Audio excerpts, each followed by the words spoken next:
Muchas gracias. Muy buenos días, casi tardes a todos. Yo también tengo dos dificultades. La primera es el horario. La segunda es que en realidad no les vengo a hablar de cosas prácticas. No soy penalista ni he trabajado nunca en el Ministerio Público. De modo tal que a lo mejor lo que vengo a decir suena un poco teórico, un poco abstracto. Voy a tratar de ser lo más concreto posible y lo más breve posible, dado el horario del día. Cuando el doctor Contegrán, a quien le agradezco muchísimo esta invitación, porque es un verdadero privilegio poder estar aquí este día con ustedes, le agradezco al doctor Contegrán y a todo su equipo, me propuso que hablara de la institucionalidad, así como un tema general. Y quizás lo primero es ponernos de acuerdo en qué significa la institucionalidad, ¿sí? Obviamente hace referencia a las instituciones, pero yo creo que la institucionalidad se puede ver desde dos puntos de vista, muchos quizás más, pero dos puntos de vista, uno dinámico y otro estático. El ámbito estático es el ámbito de las leyes, de las normas, y yo creo que en ese punto la Argentina es un país de avanzada. Si uno lee los códigos de la Argentina, las leyes, las instituciones que tiene, los órganos de gobierno que tiene, la Argentina es un país que está en la primera línea de los países del mundo. Yo diría que casi que no nos faltan instituciones. No digo que nos sobren, pero tampoco nos faltan. Yo creo que el déficit en la Argentina no está en las normas muchas veces, sino en las conductas. Es decir, en lo que hacemos con las instituciones, porque muchas veces, a fuerza de crear instituciones, las instituciones empiezan a superponerse. Esto pasa con los órganos de control. No lo estoy diciendo específicamente en relación con el Ministerio Público, lo estoy diciendo en general, ¿sí? Yo no me dedico al derecho penal, me dedico al derecho constitucional. Y lo veo así en general en relación con el Estado. Entonces, ¿dónde está el déficit que uno siempre le achaca a la Argentina? A la seguridad jurídica, es decir, tenemos las instituciones, tenemos las normas, tenemos los órganos de gobierno, pero a veces no nos sentimos seguros con todo ello. ¿Dónde empieza a fracasar? ¿Dónde están los problemas? En la previsibilidad. ¿Qué es lo que queremos de un sistema de derecho? Que un sistema de derecho sea previsible, que lo que hoy vaya a decidir un juez sea lo que ese mismo juez va a decidir mañana, no importa cuál sea la persona que esté delante de él o que esté enjuiciado. Yo creo que en la Argentina falta un poco la previsibilidad. ¿Cuáles son entonces algunas de las claves de esa previsibilidad? En primer lugar, todos sabemos que una de las fuentes de la Constitución Nacional ha sido la Constitución de los Estados Unidos. Lo que pasa es que en algunos puntos nos hemos apartado. No significa que esto esté mal necesariamente, porque algunos apartamientos eran propios de la naturaleza de nuestro país, de nuestra propia idiosincrasia. Pero hay un apartamiento del cual yo realmente creo que deberíamos reflexionar, y es en la obligatoriedad del precedente. Es cierto, en el sistema anglosajón, en el sistema del common law, la obligación del precedente es casi de una tradición milenaria. No así en los sistemas como en la Argentina, porque pese a que hemos incorporado la Constitución de los Estados Unidos en nuestro sistema de derecho, el sistema que está por debajo de la Constitución, desde lo procesal en adelante, y los códigos de fondo, es un sistema continental, ¿sí? Porque la Argentina es esencialmente un país continental. Cuando digo continental, digo de Europa continental. Pero aún así, esto no nos impide incorporar un sistema como el del stare decisis que nos permite la obligatoriedad del precedente. En la Argentina este sistema no existe. Lo que hay en realidad es un sistema sumamente atenuado, que sería largo contar la historia, pero me parece que la síntesis de eso la dio la Corte Suprema en el año 1981, en el caso Cerámica San Lorenzo, cuando dice que los precedentes de la Corte, en materia federal, no en otras materias por supuesto, son obligatorios. Sin embargo, los jueces se pueden apartar fundadamente de las decisiones de la Corte. Con lo cual, por un lado se escribe con una mano y se dice una cosa y con la otra al mismo tiempo se borra, porque si un juez se puede apartar fundadamente es lo mismo que nada. Es decir, usted está obligado a seguirme. Ahora, si quiere se puede apartar y yo no tengo nada para decir. Este es el mensaje que da la Corte. Me da la sensación que la jerarquía de los tribunales exige que los tribunales inferiores sigan lo que dicen los tribunales superiores. En la Argentina esto es una regla de hecho, porque normalmente los jueces de primera instancia miran cuál es la jurisprudencia, por lo menos de la Cámara de su fuero, y todos, en cierto punto, miran lo que hace la Corte. Pero esto no es obligatorio.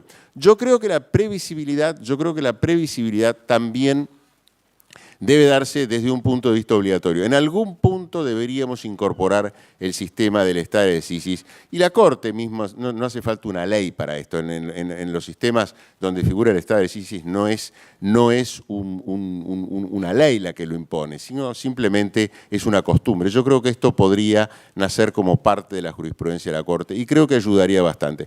No significa que toda la jurisprudencia de la Corte sea buena, no estoy queriendo decir que todo lo que dice la Corte me parece bien. Habrá fallos mejores, habrá fallos peores, algunos fallos uno los comparte, otros fallos no. Esto es así, pero eso hace a la previsibilidad de lo que va a suceder. Otro de los problemas que tenemos en la Argentina es el hiperpresidencialismo, ¿sí? Vivimos en un sistema donde los poderes están separados de dos maneras, de manera horizontal y de manera vertical. En los dos puntos, ese sistema en cierto modo está resquebrajado. Está resquebrajada la separación de poderes horizontal y está resquebrajado el federalismo vertical, ¿sí? El federalismo es la separación hacia abajo, la separación de los poderes del gobierno federal. Sería muy largo y muy extenso para ustedes y muy aburrido para ustedes que yo me pusiera a explicar estos dos fenómenos con mucho detalle, pero creo que hay algunas ideas que creo que vale la pena rescatar. El hiperpresidencialismo en la Argentina tiene varios orígenes, ¿sí? En primer lugar, tiene orígenes históricos, tiene orígenes en las conductas, ¿sí? Y tiene orígenes también que se remontan no tan lejos, sino a la propia Constitución reformada en 1994. Yo he sido siempre un gran crítico de los decretos de necesidad de urgencia. En 1994, los constituyentes de 1994 tenían dos caminos. Los decretos de necesidad de urgencia existían, ¿sí? No es que los inventaron en el año 94, pero estaban frente a una encrucijada en el camino. Los decretos de necesidad de urgencia existían, entonces había dos posibilidades. O los legalizaban, ¿sí? O se los prohibía. Y aquí, esto, ya que se ha hablado tanto de la droga, aquí yo muchas veces he escuchado decir, bueno, pero lo que hay que hacer con la droga es legalizarla, porque entonces si legalizamos la droga, terminamos con el comercio y se la controla mejor. No estoy diciendo que los DNU sean la droga, por Dios, no estoy haciendo esa comparación, pero estoy tratando de entender que a veces hay fenómenos que no son buenos, al contrario, son malos. Los decretos de necesidad de urgencia en realidad son una invasión del Poder Ejecutivo sobre la legislatura, pero en realidad la tesis era mejor no los prohibamos porque van a seguir funcionando clandestinamente, el Poder Ejecutivo va a seguir, entonces legalicémoslos y los incorporaron a la Constitución. Yo creo que esto en cierto modo fue un error.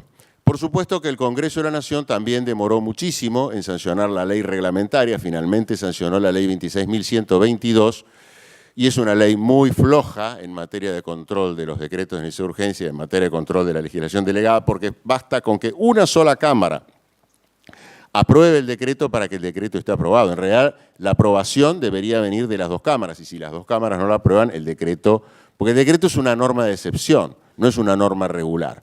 El decreto en la Argentina, el decreto de necesidad de urgencia en la Argentina, funciona como una norma regular, como una ley más. Si una Cámara del Congreso basta para aprobarlo, parecería que el Poder Ejecutivo siempre, no es este el caso del gobierno actual, pero normalmente el Poder Ejecutivo siempre tiene mayoría en alguna de las dos cámaras, ¿sí? Entonces, parecería que es muy poco y es una exigencia muy básica que sea una sola Cámara la que tenga que aprobarlo. O que por lo menos para rechazarlo, y esto dice la ley 26.122, al revés, dice para rechazarlo hacen falta las dos cámaras, con lo cual, con que una sola lo rechace es suficiente para que el decreto quede aprobado. El hiperpresidencialismo en la Argentina, entonces, es en mi modo de ver, un gran desordenador del sistema. Tenemos, fíjense ustedes, una separación de poderes que es muy parecida a la separación de poderes de los Estados Unidos. Y tenemos además, un Congreso que en la Argentina es mucho más poderoso que el Congreso de los Estados Unidos. Yo siempre pienso y pregunto a veces en clase, bueno, díganme, ¿qué es más poderoso, el Congreso Nacional nuestro o el Congreso de los Estados Unidos? La gente tiende a contestar el Congreso de los Estados Unidos, lo cual es un grave error. El Congreso Nacional dicta la legislación de fondo, desde La Quiaca a Tierra del Fuego, desde los Andes al puerto de Buenos Aires.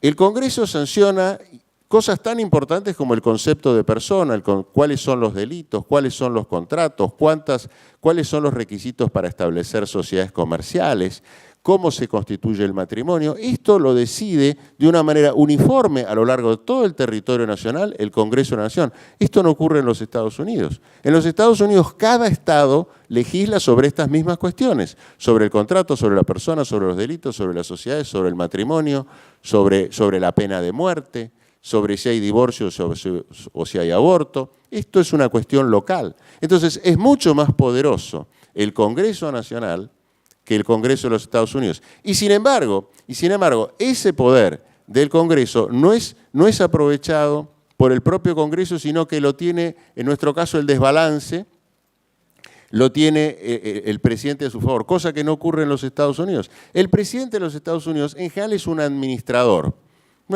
que dura 4 años, si le va bien dura 4 más. Si arma una guerra en el medio va a durar 4 años seguro, porque claro, nadie cambia de presidente en el medio de una guerra. Ahora, es un administrador. En la Argentina, el que se sienta normalmente en el sillón de la Casa Rosada tiende a acomodarse, sentirse muy cómodo y tratar de quedarse todo el tiempo posible. Y si puede reformar la Constitución para eso, mejor, ¿sí? Entonces, yo creo que y en esto tiene algo que ver nuestro sistema electoral. No es culpa íntegramente de nuestro sistema electoral, pero algo de culpa tiene. En los Estados Unidos y en muchos países de Europa se vota por circunscripción uninominal, que es un sistema malo también, ¿sí? Porque favorece la desarticulación de los distritos y trae lo que los americanos llaman el gerrymandering. Pero en general nuestro sistema aleja al ciudadano de su representante. ¿Por qué? Porque votamos por el sistema de lista sábana. Conocemos al primero, más o menos al segundo, el tercero ya no tenemos ni idea quién es, el 15º es un desconocido. Entonces, claro, hacemos una homologación de una lista que hizo el partido. Hacemos un acto de fe, por eso votamos los domingos y es obligatorio, como ir a misa, ¿no? Entonces, claro, hacemos un acto de fe. Entonces, a nuestro representante lo tenemos lejos porque no está gobernando con una determinada clientela y con una determinada homogeneidad de personas con problemas concretos. No, está gobernando sobre una visión abstracta de la política. Entonces, ¿a quién tenemos más cerca? Al juez, a quien le vamos a pedir la medida cautelar. Porque el juez está más cerca del ciudadano que el legislador en la Argentina. Por eso es que en la Argentina la medida cautelar ha ganado tanto terreno. ¿Por qué? Bueno, porque precisamente muchas veces la lentitud de los procesos y la necesidad de obtener una decisión rápida y la cercanía con el juez han favorecido enormemente que en la Argentina se desarrollaran enormemente las medidas cautelares, cuando en realidad las medidas cautelares son una excepción dentro del proceso, no son la regla. De todos modos, y esto es otra característica de la Argentina que obra en contra de la institucionalidad, es que tenemos una extraordinaria capacidad para ordinarizar las circunstancias extraordinarias, ¿sí? La emergencia, ¿cuánto duró la última emergencia económica en la Argentina? La ley fue sancionada en el año 2002 y recién el año pasado se derogó. Y no se derogó del todo porque ahora hay una emergencia social. No sé muy bien qué significa la emergencia social, pero bueno, todavía tenemos una forma de emergencia. 15 años, 17 años, ¿sí? A los argentinos parecería que nos gusta vivir en la emergencia. Y esto es un problema, porque la emergencia es una gran disrupción del orden jurídico. La emergencia es el vale todo, es la concentración de los poderes del Poder Ejecutivo. Y esto también lleva aguas al molino del Poder Ejecutivo, lleva aguas al molino del hiperpresidencialismo. ¿Qué pasa con el sistema federal? El sistema federal también es un sistema achicado en la Argentina. Tenemos un federalismo centralizado. Si nos pusiéramos a pensar en cuáles son las causas de todo esto, creo que nos llevaría mucho tiempo, pero básicamente, yo diría que hay causas históricas, causas propias de la Constitución, causas de la práctica. Las causas históricas las conocemos todos. Nosotros venimos del virreinato del Río de la Plata, ¿sí? En la Argentina desembarcó el imperio de Carlos V, no desembarcó un barquito de colonos como en los Estados Unidos, que estaban muertos de frío y de hambre cuando llegaron y venían huyendo de la persecución religiosa, y se fundaron muchos estados distintos, con distintas idiosincrasias, con distintas fe religiosas. No, en la Argentina lo que había era una gran unidad, ¿no? Había una gran forma unitaria de gobierno antes de la Revolución de Mayo, que luego eso después se disgregó, porque había regionalismos naturalmente. Y el federalismo es un sentimiento tan fuerte en la Argentina que tardamos 40 años en sancionar la Constitución hasta que los constituyentes se convencieron que tenían que sancionar una Constitución federal, si no hubiera sido imposible esto. Seguiríamos luchando por el sistema unitario de Rivadavia. Pero más allá de esa conquista del año 53, de 1853, lo cierto es que el federalismo en la Argentina está amenazado por muchas razones. Primero por razones históricas, luego por la propia Constitución. La propia Constitución en la Argentina tiene un sistema federal atenuado, no tiene un sistema federal fuerte. Una vez más, comparar la Constitución de los Estados Unidos con comparar la Constitución argentina nos da algunos datos. Les voy a dar unos simplemente porque no quiero alargar la charla. Pero cuando se sanciona la Constitución, se toma para las instituciones judiciales el artículo 3º de la Constitución de los Estados Unidos, que establece más o menos lo que dicen nuestros artículos 108, 110, 116 y 117, más o menos. Hay casi una transcripción idéntica. Sin embargo, no copiamos la enmienda 11. ¿Qué dice la enmienda 11? Que ya estaba vigente. La enmienda 11 es de fines del siglo XVIII y nuestra Constitución es de 1853. ¿Qué dice la enmienda 11? Dice que los estados no se someten a la jurisdicción federal. Esto es un dato importante. En los Estados Unidos hubo un gran conflicto con motivo de esto. A fines del siglo XVIII estaban pagándose todavía las deudas de la Guerra de la Independencia. Como todo estado en guerra, ¿qué hace? Emite bonos, ¿sí?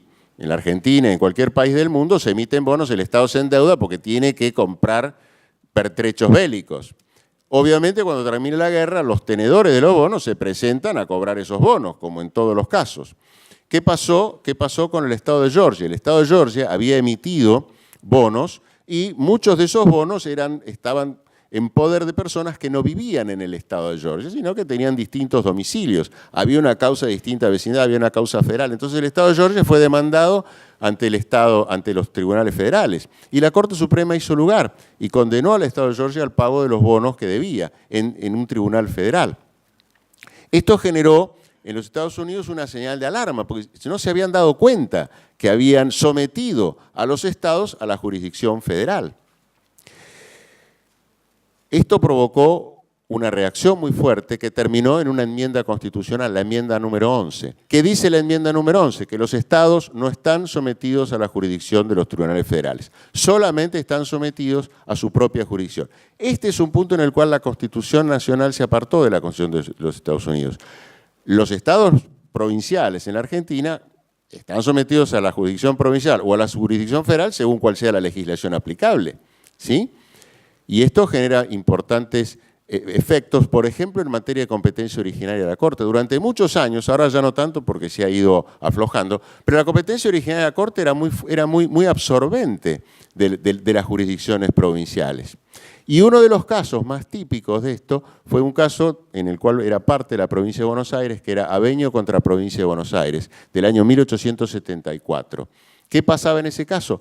La provincia de Buenos Aires es demandada en instancia originaria y el fiscal de Estado contesta diciendo no, los estados en la Argentina no están sometidos a la jurisdicción de los tribunales federales. Y cita la enmienda 11. ¿Qué le dice la Corte? Mire, lo lamento, señor fiscal de Estado, pero en la Argentina no rige la enmienda 11. En la Argentina rige lo que dice la Constitución Nacional y aquí no hay exención de la jurisdicción federal respecto a los tribunales federales.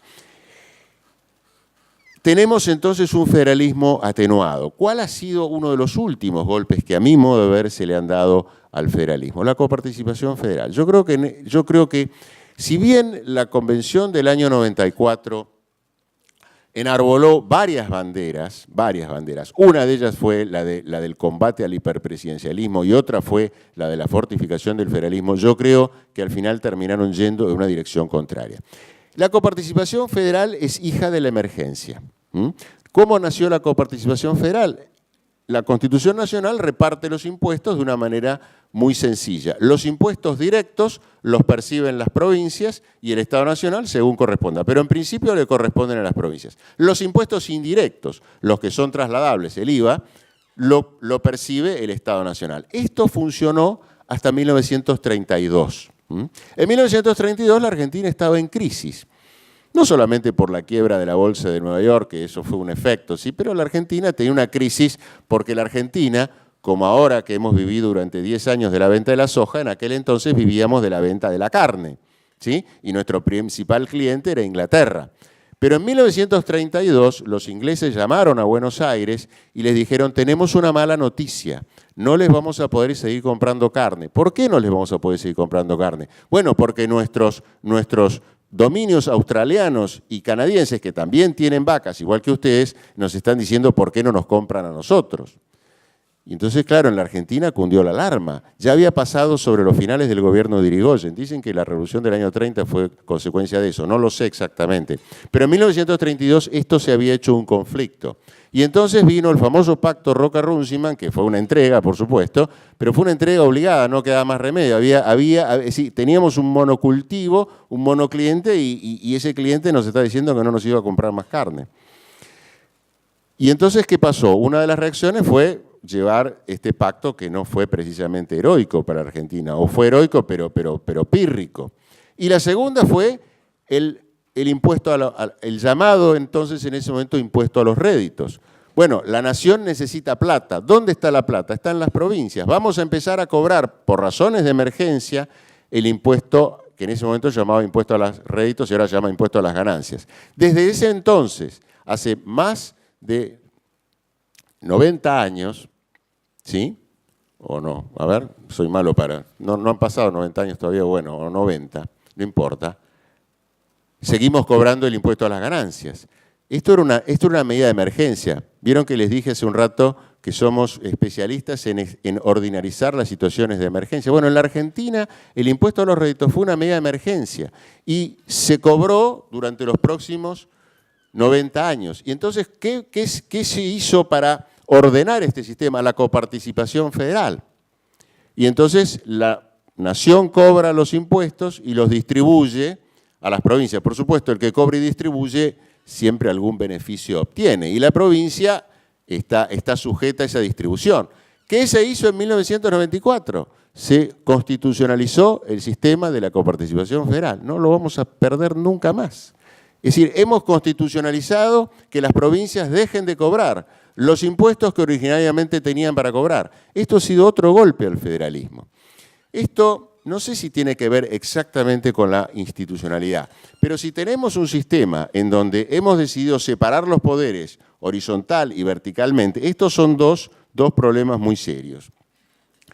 No quiero llevarles mucho tiempo más por el horario y porque entiendo que estos son temas un poco abstractos y difíciles no de entender, sino de entusiasmarse con ellos. Solamente quiero decir, para terminar, que creo que el problema en la Argentina no está tanto en las normas. Yo creo que tenemos un sistema jurídico de avanzada, un sistema sumamente posible para cualquier país. Yo creo que el problema está más en las conductas, en la práctica diaria. Y sobre todo, y creo que esto sí es un problema que algún día vamos a tener que resolver, yo creo que está en la extensión de la emergencia. Es decir, el día que no nos sintamos cómodos con la emergencia, sino que nos sintamos incómodos con la emergencia, se nos van a resolver muchos de los problemas. Nada más y muchas gracias.